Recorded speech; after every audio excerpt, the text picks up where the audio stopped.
Actually, this morning during our flag ceremony, the DILG read its opinion on the scenario when a mayor can go back to its seat as a mayor. No?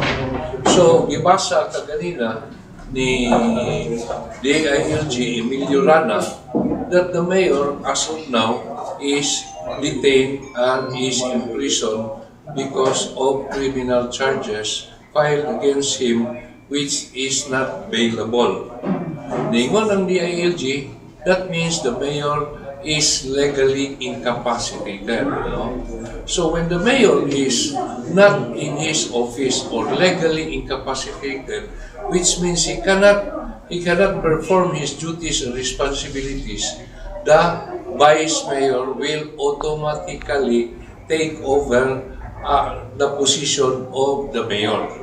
So the intervening events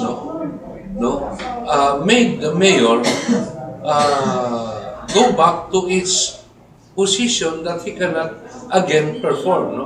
Ang subsequent events, after the suspension, na may subsequent events, na may kaso, anak mo na yung naghimo sa mayor na legally incapacitated, that means he cannot perform his duties and responsibilities. No? According to Supreme Court jurisprudence, on some cases decided, ningon sila nga legally incapacitated because the mayor has several functions. Just like the governors, the congressmen, the senators, and the president, the mayor has several functions. And one of which is to represent the city where he is sitting as the chief executive. How can a mayor represent the city when he is in prison? How can the mayor attend the first session of the Sangguniang Panlungsod when he is in prison? How can he represent if ever he will be called to a special occasion wherein the city will be represented? How can he perform that when he is in prison? And in prison, there are rules and regulations that has to be followed and that has to be observed. And this is fairly implemented to all prisoners in the jail. So, imunta karon naka sa prisuhan. So, sa prisuhan, limited ang pagbisita kanimo. How can you perform functions? When your freedom is curtailed by the law, you cannot perform so many things like practicing your profession, diba? Kung ikaw lawyer ka, juridic engineer ka, doktor ka, pag nakaspisuhan, you cannot perform your profession. Diba? Hindi ka pwede mo trabaho. And you cannot even conduct business in the prison cell because your time for your business is limited.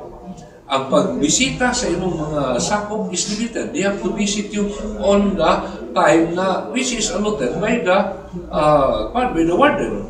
So, limited na lang. So, how can he perform the duties of the mayor?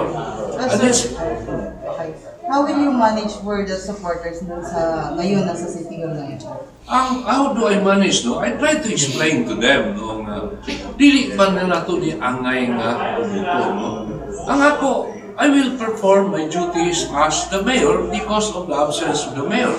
If ever they want the mayor to take over the seat of the mayor, they have to secure a court order.